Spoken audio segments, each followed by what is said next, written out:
Hi. It is truly an honor to be with all of you today. My Arbonne journey started over 5 years ago, and I always dreamed that one day I'd be standing here with a story to share. And today I want to share that story. I want to share my biggest takeaways from the last 5.5 years in hopes that it helps you on your journey to ENVP. I want to talk to you about being a servant leader. But my hope is that I'm going to redefine what you may interpret servant to be. When I started Arbonne 5.5 years ago, I had expectations of how it was going to go, how it was going to look, and how long it was going to take. At the time, as Lital said, I owned my own event production company, and I was working 80 to 100 hours a week with no time to do what I love to do, which for me was always philanthropic-based events. At the beginning, I had a lot of people tell me that this wasn't going to work. But lucky for me, instead of taking that to heart, I let it drive me, and I would encourage you to do the same thing. If you have naysayers in your life, use others' doubt as your catalyst. I had a great start to my journey. I actually found my first business partner by fluke at my first launch event. She was my brother's fiance's sister, and she was there by accident that day. I did have some supportive friends, and I became a district manager in my first 2 months. In my 4th month with Arbonne, that one business partner launched one time before she quit the business. But at that launch was now National Vice President Chantal Oliveira. Now, Chantal started her business with the bang. She brought on new business partners, she sold product, and together in my 5th month, we were area managers. Wow, I remember thinking this was easy. Little did I know.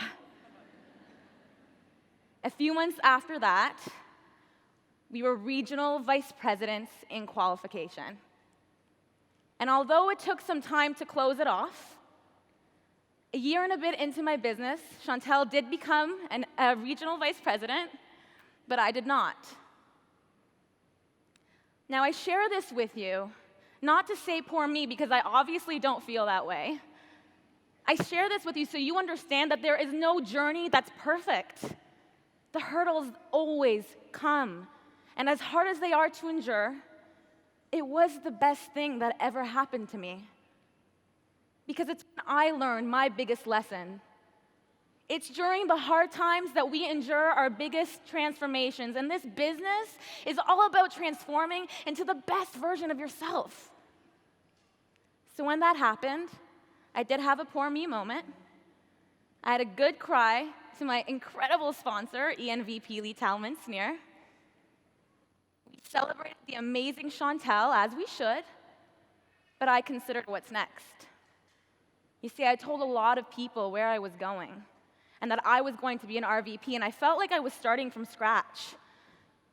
But most of all, my ego was really bruised. And it was the only time I ever considered quitting this business. I call this phase of my business the "it's all about me" phase. Because the questions I was asking myself included, when is it going to be my turn? What's wrong with me? Why is it working for them and it's not working for me? When am I going to get that title? During this time, I was rarely happy. I cried more than I celebrated, and I found myself saying things like, "I'll be happy when I get that title." I was talking more than I was listening. I was out there to get my why and get that title and prove to everyone that it's possible and that I did it. But in general, I was in a mode of taking more than giving. One of the best things I unknowingly did in that first year of Arbonne is I had told a lot of people where I was going. I told my family, my friends, my team, as small and new as they were. Actually, at the time, I only had 2 other consultants on my team other than Chantal. It was then district manager, now executive area manager, Lila Baer, and then consultant, and now executive regional vice president, soon to be MVP in qualification, Melanie Booth. And I'm forever grateful that I didn't. This was no longer about me. They were counting on me to get out of my own way and do what I said I was going to do. So I decided that I was going to do this no matter what, and I cared a little bit less about what people would think, and I started to do it anyway. But I did learn some amazing lessons during this "it's all about me" phase. I learned that I wasn't going to get the validation I was looking for. It's like working out. It takes time to see the results. You won't see that validation, definitely not at the beginning, maybe much later, but by then, some people will say that it must have been easy for you. You got in at the right time. I'm not like you. I can't speak in front of 6,000 people. I could have imagined doing this 5 years ago. And I also decided, and I really started my business. In Arbonne, we say you have 2 start dates. We have the day you start, and then the day you really start. And when I got sick of being stuck, that's when I started to move out of the "it's all about me" phase. Now, I'm forever grateful for the moment of being past. Chantel showed me that being a regional vice president was actually possible. And she's now one of my bestest friends. She's my partner in crime. And we get to not only do Arbonne together, but we get to do life together. So I recommend to everyone to find someone that keeps you on your toes. So the next thing I had to do was stand up as a leader, even though I didn't feel like it. So I relaunched my business, but this time it was different. I wasn't trying to get anyone to do anything anymore. I surrendered, and I started to listen. I asked people if they loved what they were doing, if they could see themselves doing it for a long time. I asked, if you could do anything, what would it be? And I listened as they uncovered their why. I listened more than I talked, and that's when I began being of service. You see, what I've learned over the last few years is that people just want to be heard. In a world where we're often feeling really alone and really different. And so I started to be of service by truly listening, not only to what people were saying, but to what they were actually committed to, what was underneath it all. And I didn't try to convince anyone to do anything. Now, I also let myself become vulnerable. I had shared a lot of people where I was going. And I didn't share from a place of, poor me, I got past. I shared from a place of, I can't wait to do it anyway. What I learned is that it is our vulnerability that allows others to be vulnerable. We all walk around this earth pretending like we're all good. But the truth is we're not. We're all scared. We're all feeling different. We're all worried that we're going to walk around this earth without uncovering our purpose and living out our, truest desires. We're all trying to be special instead of being real. But it is our realness that makes us special. One of my favorite authors, Marianne Williamson, said, "We must reveal ourselves to our deepest level in order to find out how truly lovable we are." And so in this phase, I stood up to be a leader without expectation of the results and how it was going to manifest. I got vulnerable. And through so much personal development, I found my happiness. I realized that no title was going to make me happy. It's not I'll be happy when, it's I'll be happy then. And this phase of shifting from that sales mentality into that service mentality came with the overwhelming understanding that what you give, you will receive, and what you withhold will be withheld from you. In one of my favorite books by Marianne Williamson, called A Return to Love, she said, "When our desire is to give instead of get, our core belief is that we have so much abundance that we can afford to give it away. Our willingness to give directs the universe to give to us. And the more I gave, the more I helped people dream again, the more I listened, the more came my way, and then began the phase of abundance. 9 months after I got past, a ton of hard work, a ton of persistence, and a ton of personal development later, I did become an executive regional vice president. Thank you. It was a pretty exciting day.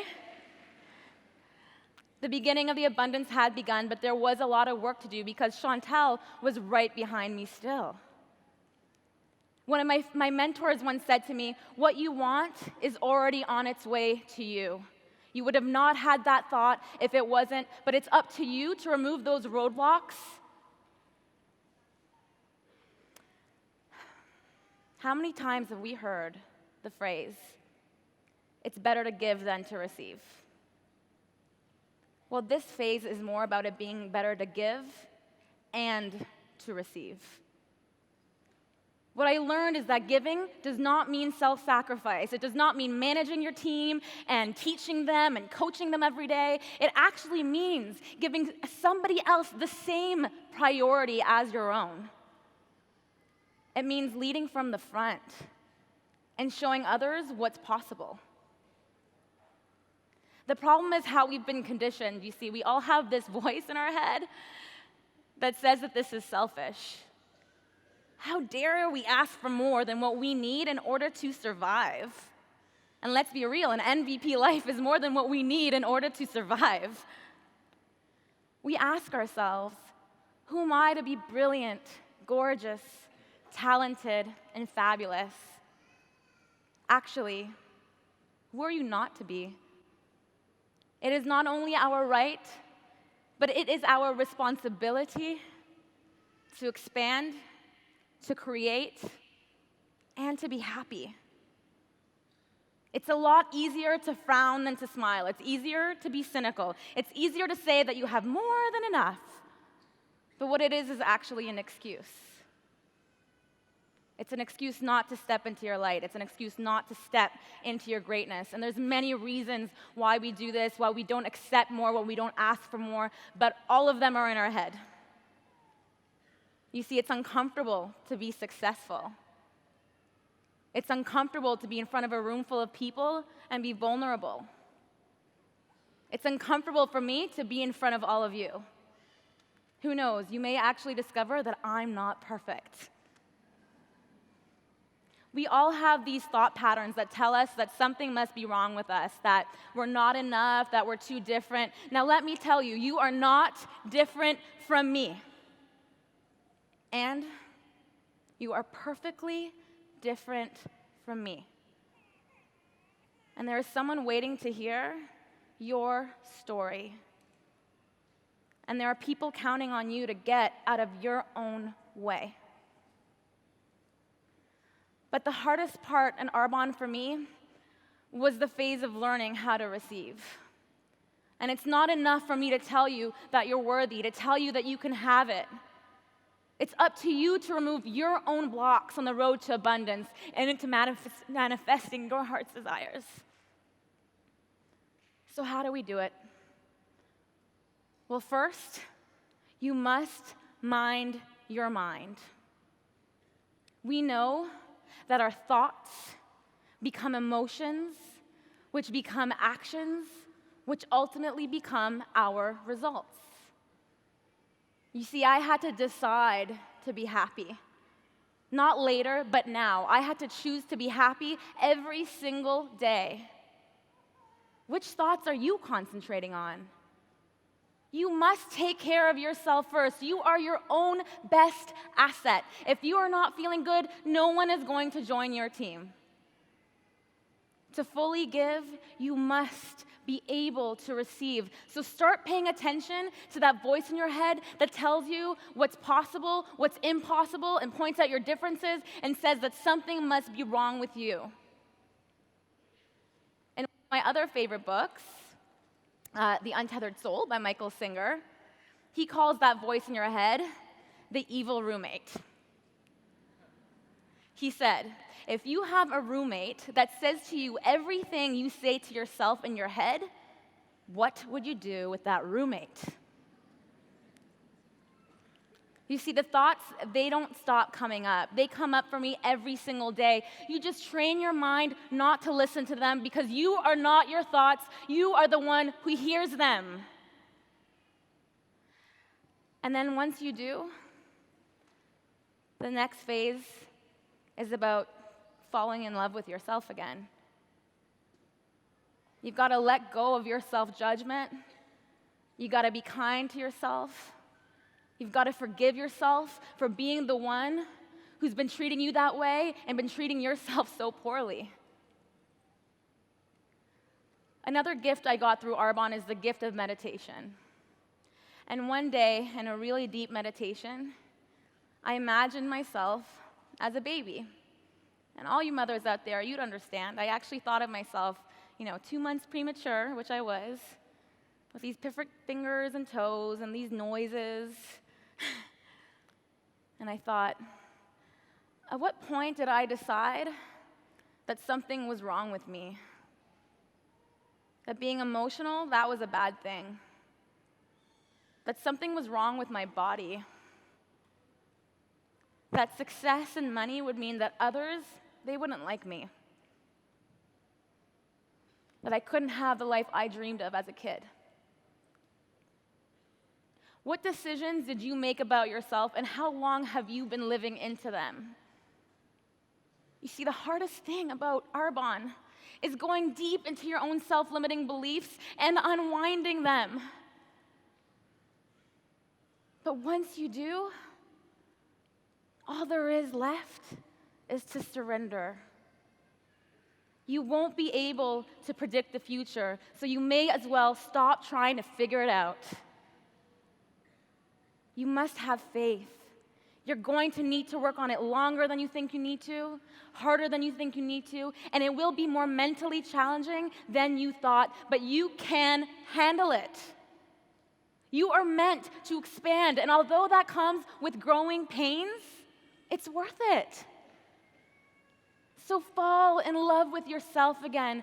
Bust through those self-limiting beliefs by becoming aware and minding your mind.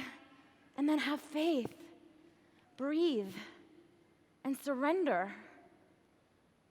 By doing all of those things, you will be aligned with the happiest version of you. And that is what serves others, not self-sacrifice.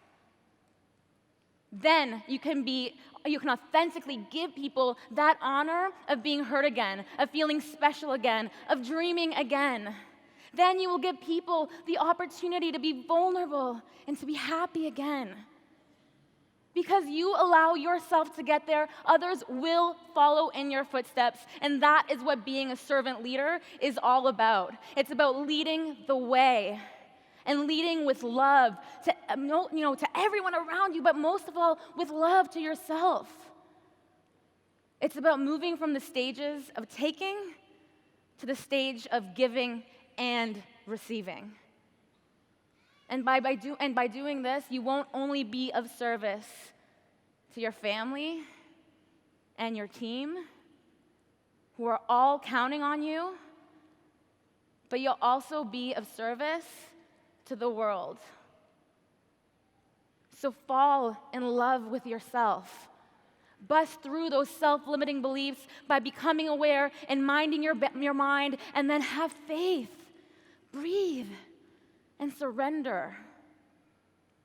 As we take steps towards uncovering our greatest self, we create that same opportunity in the world. So let your light shine, my friends. Give nothing but love to everyone around you, but most of all, give love to yourself. I love you. Thank you.